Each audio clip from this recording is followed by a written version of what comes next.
out an online course, it can feel, like FOMO starts kicking in and you're like, oh, I should do something like that because you see that, they're doing it successfully. And so we automatically go, okay, well, if it's working for them, it'll work for me.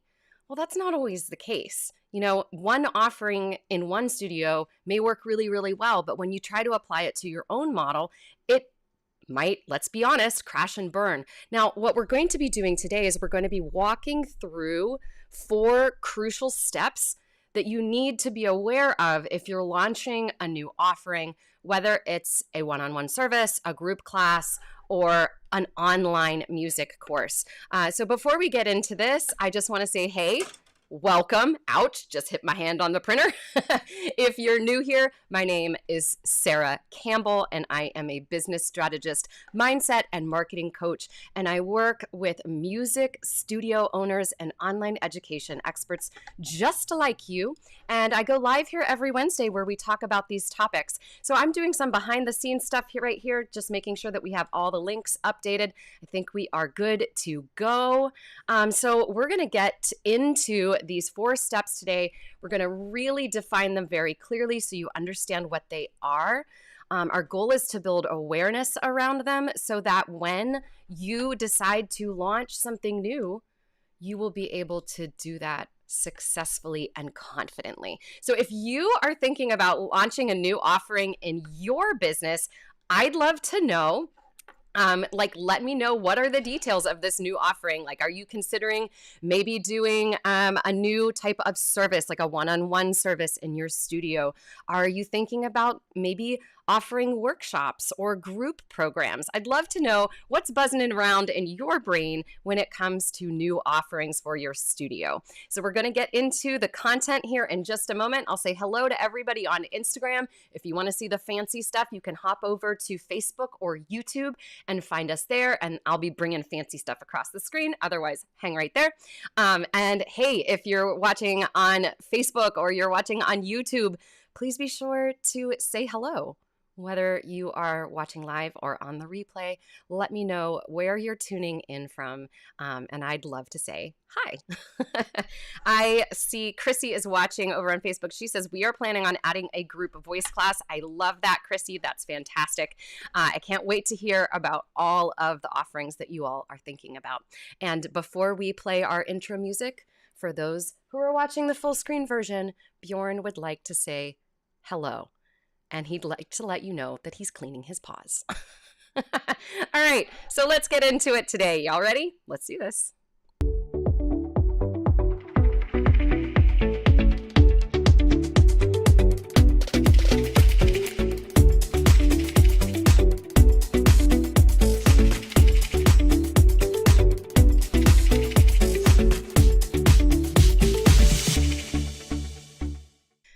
Okay, so let's get to it today. We're going to be going through 4 different steps that you want to be aware of before you launch a new offering, and I'm going to be breaking them down so that you can feel confident about putting that new offering out into the universe. So let's take a moment. If you are here live with me, let me know. Say hello. Let me know where you're tuning in from, and let me know if you are considering a new offering. Maybe it's for this coming fall, or maybe you're thinking out years ahead. I'd love to know what you are starting to brainstorm on. I do have things set up for you today. So if you would like to get a hold of any of the notes that I have put together a list of notes of everything we're talking about, and I'm also going to be putting some links in there as well. If you would like to get a hold of that, if you drop the word launch down below, the Savvy Sara bot will reach out to you. For those who are watching on YouTube, you can click the link that I just put into the chat, or you can look down below in the description if you are watching on the replay. Okay, so let's say hi to everybody here. Make sure to drop that launch if you want to get a hold of things. I see Elizabeth's tuning in. Very good. And she's put launch down below because she wants to get a hold of the goodness. Sally says that she's restarting her 1-hour group class this year instead of regular lessons 5 times. Oh, very cool. I you know what? Sally, mentioning the whole Monday holiday debacle, I was just talking about this with a one-on-one client yesterday, and that is a real thing. Anybody else feel like they struggle with the whole, hey, Monday has a heck of a lot of holidays on it, and how do we balance this all out? You are not alone.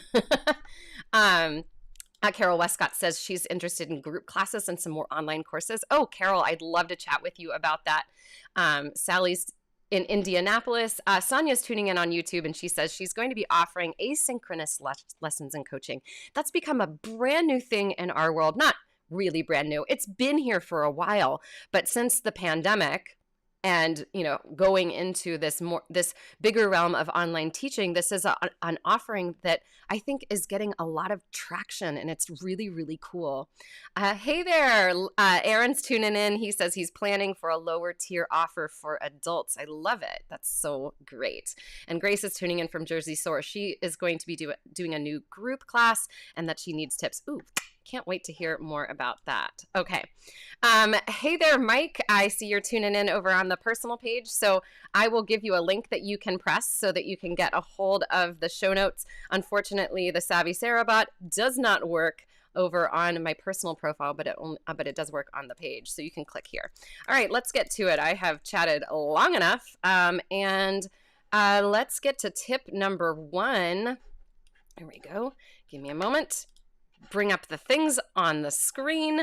Okay, so when it comes to launching a new offering, or let's be specific, like more specific, even like relaunching an offering that you already have. Okay, so this could be something that maybe you launched in the past and it wasn't successful. You can you can always relaunch. Hey, I can say, been there, done that. I have tried to launch things and it wasn't successful. And then when I looked at these 4 steps, it was because I missed something crucial. So let's go through these steps today. All right, step number 1. This is so important. Before you put a new offering out into the universe, it's really important to do market research. Your goal here is to validate your idea before you try selling it. Because let's be honest, we're all smart people here, right? Instagrammers, we're all smart. We know lots of things, and we can get really excited about teaching someone how to do something. But if we don't check to see if they want to learn how to do that thing first, and we don't validate the idea, then what we can end up doing is spending a lot of time creating something, and then we haven't, we don't have a need for it. So here are some ideas that you can do for market research. Like a couple of things that I like to consider are people currently looking for something that you want to create? So are they looking for information about like how to teach online lessons? I'm kind of just using a random example. But are they looking for, let me give some other ideas. Are they looking for a way to get better at auditioning for High School Musicals? Are they looking for a course that will help them with their Italian diction? We want to validate the idea first and make sure that people are actually searching for those things. So one of the ways that we can do this is, look at what have other people created. Is there buzz around this topic already? And I know for some people, myself included, like we may see, okay, there's this big name person out there that has put out a course about this topic that I'm interested in creating, a course for. And then you're thinking, it's already been done. The internet is a big, wide world, my friends. And I'll let you in on a little secret. When people purchase something from you, it's not just because they want to learn how to do a thing. They purchase from you because they want to learn from you.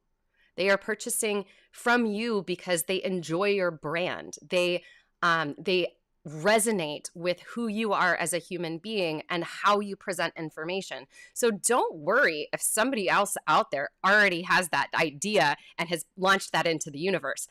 Thank that person, especially if that launch for them has been successful, because what that does is that it validates your idea and it lets you know that this is a good thing to do. So your market research is your first step. See if people are looking for this and see if other people have put this type of content out into the universe. Now, I do want to say, you may have such a cool, original, innovative idea that there really isn't anything else out there like it yet. So if you don't see stuff out there that's covering what you want to talk about, that's okay. What we need to do is make sure that we are solving a problem that actually exists. And, if you're not sure about it, ask. So I'll give you an example. So for example, in June, I launched a one-time workshop about how to do Instagram Reels. And I wanted to make sure that people would be interested in a topic like that. So I asked a simple question on my personal profile and said, hey, like if I were to put together a training on how to use Instagram Reels, is that something that you would be interested in? And I had a ton of people say yes. So that gave me the confidence to move forward to say, okay, this is something that music teachers actually want. Because there really hadn't been anybody in the music teacher space who had asked that question, at least that I had seen, right? So do your market research, validate your idea. Now, let's take this example, before we move into step number 2, let's take this example just for a second. Hey there, Nicole and Aaron, I see you over on Instagram. Hello. Let's take this example into something like you would run in a multi-teacher studio. Okay, so good market research for, let's say that you want to launch a year-long group class and it's going to be on songwriting. And you want to make sure that you're doing your market research. So there could be several different steps that I might take. One, I would probably email and talk to people in the studio. So I would email the studio. If you're a multi-teacher studio, you probably have a big email list. So you could put some feelers out there and let them know, hey, we're thinking about doing this. I would love to know your thoughts. Would your child be interested in this? Another idea, if you are in a physical studio space, is to use your local network and, start talking to the choir directors, start talking to the band directors, and, see if they might have students who would be interested in that. Okay, so that is step number 1. If you are listening right now and you are realizing, ooh, I might need to do some market research for the idea that I just shared here, I want you to write market research down below. Okay? Put it out into the universe. Say that, like, hey, I'm going to do this. I'm going to do some market research. So put it down into the comments. Let us know that that's something you're going to be working on. Let's move to step number 2. Oh, Bjorn, you just look so comfortable back there. Doesn't he? He looks so comfy. Okay. Step number 2. Let me get a little water here. Oh, thanks, Mike. I love these glasses too. It's really funny. My sister, who is like 2.5 years younger from me, she has the exact same glasses. So I got a picture with her wearing the same glasses. I can't wait to post that. I need to get a hold of it. I see Leanne says market research. Carol says it. Yes. And Sally says it too. Fantastic. All right. Step number 2. Okay. I have a lot to say about this. I'm going to try to be succinct. Step number 2 is to build your list, or I should probably have typed build your audience. Now, you've probably heard this step like thrown around by a bunch of marketing gurus that like, you need a list, or you might have actually heard the opposite information from people who are saying like, you don't need a list. Well, I'm going to say both. Building a list is important because it's really hard to sell something if you don't have an audience. Now, your list doesn't necessarily have to be email. An email list will be nice, right? And especially for online course creators, I do believe that an email list is crucial. So, but for studio owners, especially if you're a sole teacher, and you're not in a multi-teacher situation, you don't necessarily need a marketing email list. You're going to have an email list of the current clients that you have, but you don't necessarily need to build a separate list to market. But what we do need to do is start to identify people who would be interested in the offering that you're going to put out. So you can build the list via email.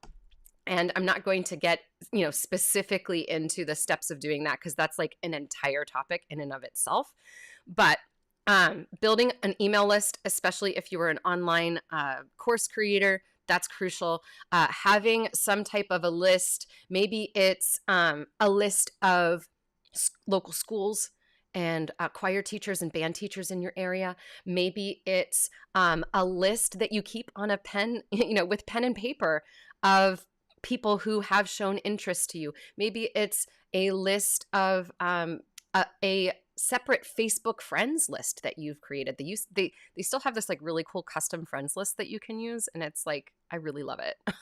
But it's kind of a hidden thing. Anyway, build your list. That way, when you have done market research and you've validated your idea, you are going to have an audience to talk to, and to sell to, right? Karen, I see what you're saying over there. Bjorn looks like a fluffy pillow. He kind of does, right? Like he's just so happy. Hey there, Michelle. Michelle just dropped the word launch down there because she's going to get a hold of all of the good stuff. I love it.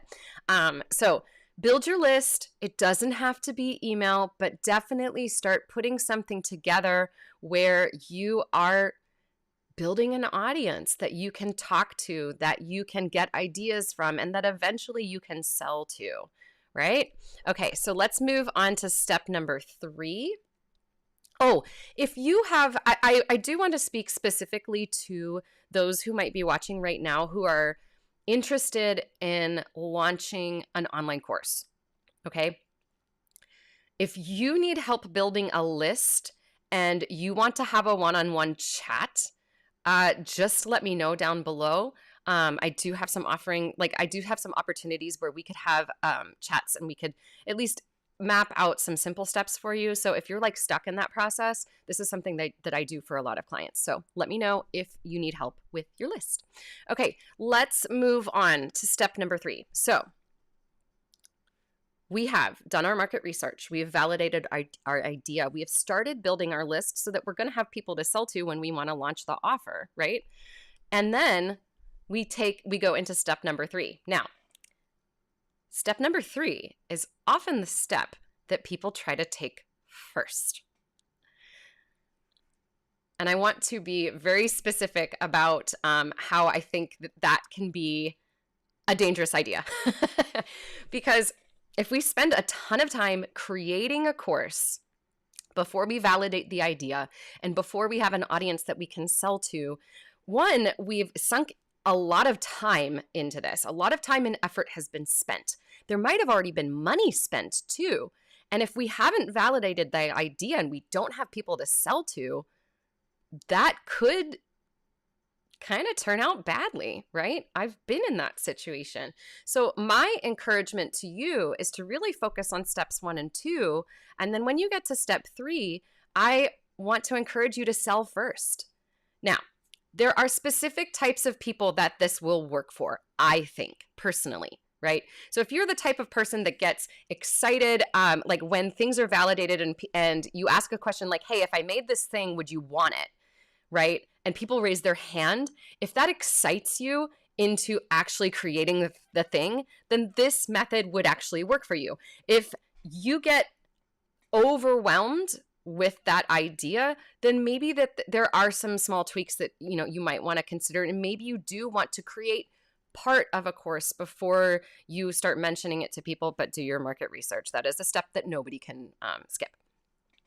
But honestly, most of the successful launches that I've run, not just for myself, I will say the successful launches that I have done personally and the successful launches that I have helped other people do, they are sold first.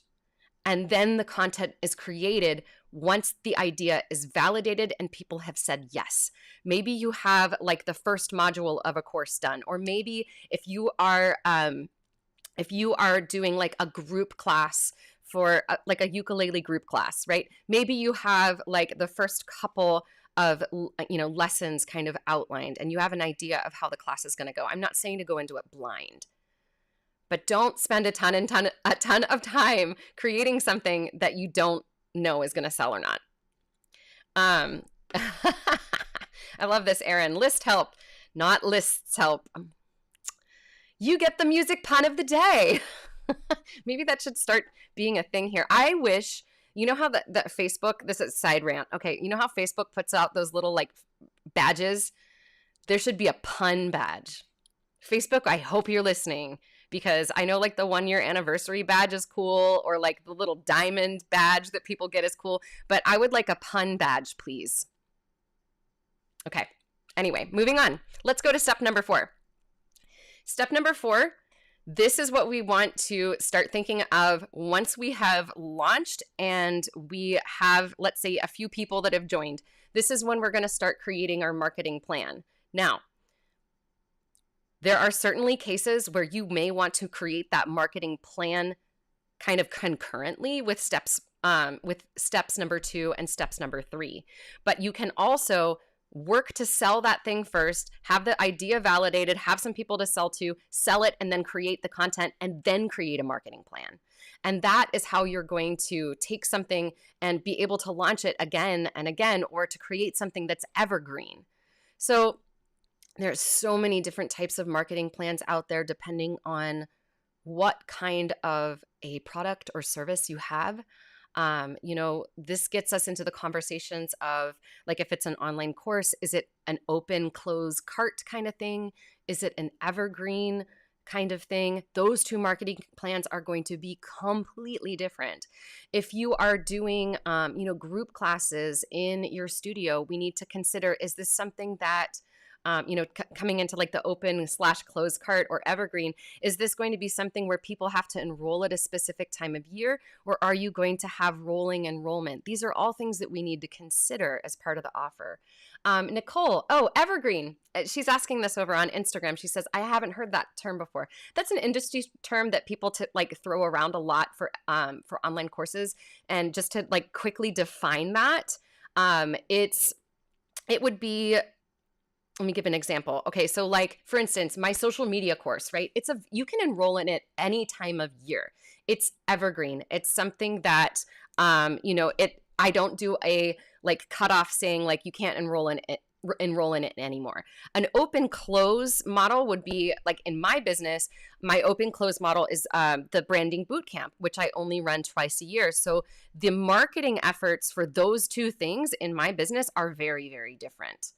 And actually, should let y'all know, Branding Bootcamp starts on September 30th. I just announced it to the email list. I'm only taking 10 teachers this year. So if Branding Bootcamp is something that you've had your eye on, put Branding Bootcamp down below. I will reach out to you privately and let's talk about whether or not that's going to be a good fit for you. Okay, let's answer a question before we do some recaps here. I love Hey, Jer, nice to see you. Okay, what are your feelings and experience towards Kickstarter? Okay, so Kickstarter can be really fabulous. In fact, I have a brother-in-law who is a game creator. He does like strategic games, and it's super cool.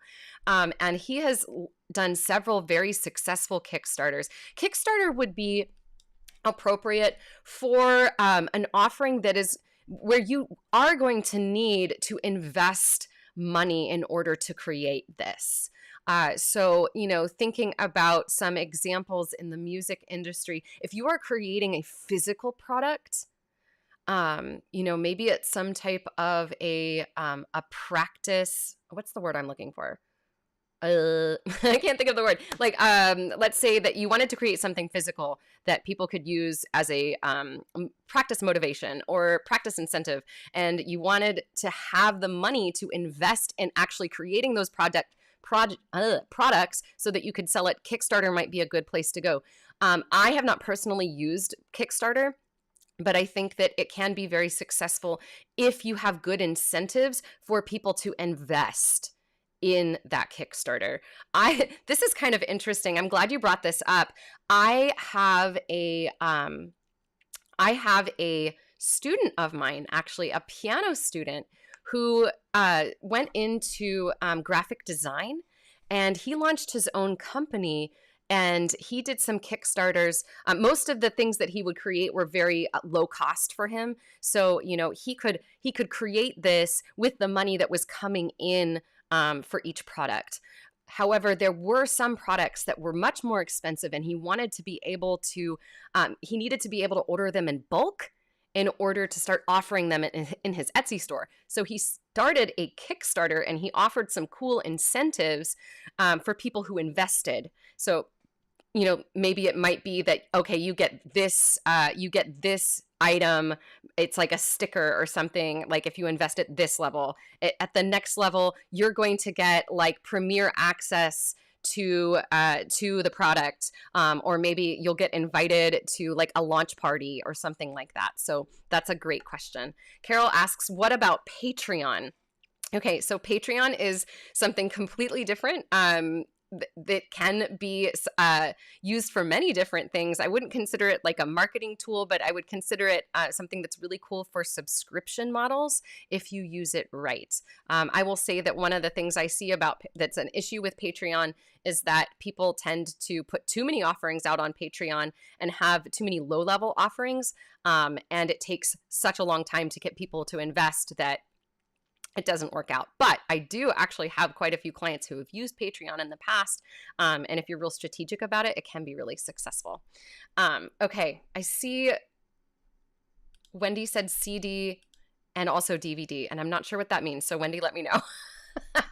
Okay, Mike asks, do you create custom marketing plans for courses that already exist? Yes, this is something that I've had many conversations with people about in the past, is to revisit current courses or programs that they've created, and then looking at the, what worked well in the past, and what do you want to do in the future, and like thinking about how do we map that out marketing wise.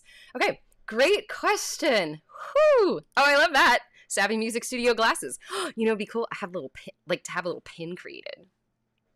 Nobody really needs that, but I want it. Okay, let's get into our recap here. And if you've asked another question and I haven't answered it here, I will try to come back and answer that in the comments later on. Okay, so let's get to this today. If y'all are with me right now and you've enjoyed this conversation so far, I just want to take a moment to thank you for being here. Like I really appreciate you.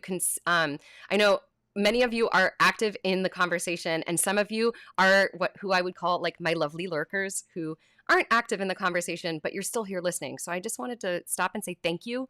And if you wanted to show some appreciation for what you've heard today, give me a moment to hit the heart and thumbs button. If you're on Facebook, if you're on YouTube, hey, you can always like subscribe, and you can also like the video. If you're on Instagram, hit that heart button. I don't know, just algorithms, y'all, algorithms.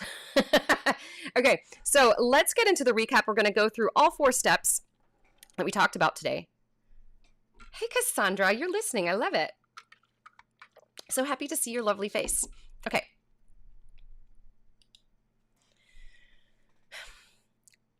When we see someone else in our field put out a new offering, it can be really tempting to immediately jump into doing something similar to that. However, I just want to let you know, not every offering is going to work for every studio. And here's why.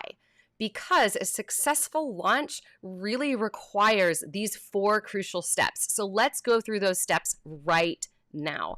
The first step is to do your market research. You need to validate your idea before you put it out into the universe. This can take the form of many different tactics. So we can look to see, are there other people in our field who have put out successful launches with a similar idea? Are people looking for this idea? Do they have problems that I could solve? We want to validate the idea first so that we're not thinking about a bunch of time and effort into creating something that doesn't necessarily have a market need. That's step number 1. Step number 2 is to build your list. Now, it doesn't have to be an email list. Maybe it's honestly like a pad of paper that you write names down on, or maybe it's a list of people that you know on social media that you think would be interested in the idea and people that you've had conversations with. But we do need an audience. So build your list, build your audience. Maybe that takes the form of an email list, especially if you're an online course creator, if you're trying to create courses for students or teachers, or maybe it's just having that list of names. We want to have people that we can sell to, people that actually have those problems that we can solve we need an audience in order to sell something. So build your list. That's step number 2. Moving on, step number 3 is to actually sell and create that product or offering or course. Now, yes, you can 100% sell something before you create it. I do that all the time. That works really well for my particular business model. Now, that doesn't mean that I go in flying blind. I have an idea. I know what I want to be inside of that content. I validated it, and I've gotten people to raise their hand and say, yeah, I do want that. But remember that this is step number 3, and it's definitely not step number 1 or step number 2. So make sure that you look at step number 2 and 1 and 2 before you start selling or creating a darn thing. Moving on, the final step, this is when you're going to create a clear marketing plan, because consistency is key, especially if you've created something that's evergreen or something that you're going to launch over and over. We need to be able to create clear marketing plans so that we know when we have to start talking about the problem that people are experiencing, when we need to start putting out announcements about the offering. That marketing plan, this step number 4 is something that a lot of people skip over because, they think once I put it together and if I have an audience, then I can just sell it. That's not necessarily the case. Some people might buy it, but if you want to make consistent money at an offering, you will need to have a marketing plan in place, and you're going to need to get strategic about it. So if you enjoyed these 4 tips and you do want to get more information about them, you can put the word launch down below, and the Savvy Sara bot will reach out to you with information about this topic and any links that we've talked about in the long broadcast. So, all right. Thank you all for joining me today. I do want to, before we wrap up, I do want to mention that we do have an offering here at Savvy Music Studio that's happening next week. I'm very excited about it. I'm doing a one-time workshop. It's a live workshop on Zoom where you can join me to learn how to optimize your process of using the new Facebook page, business page experience. So if you've been rolled into the new business page experience, like if you don't know what I'm talking about, let me know. But I'm going to be running an 1.5-hour long class on Zoom where I'm going to be walking you through best practices. I'm going to show you where some of the hidden stuff is because things have really changed. And my goal is to make it really easy for you to transition into this new pages experience that they've created for us without tearing your hair out. So we're going to make it super simple, and there is going to be a 7-day replay. So if you do want to get a hold of that, just put Facebook page experience down below, and I'll reach out to you about how you can get a hold of that workshop. All right, that's it for today. Thank you so much for joining me. I appreciate you being here, and I will be back next time. In the meantime, stay savvy and stay you, because you are an amazing teacher and there's no one in the world quite like you. And I think that you are pretty dang awesome. And we will see you next time. Bye, all.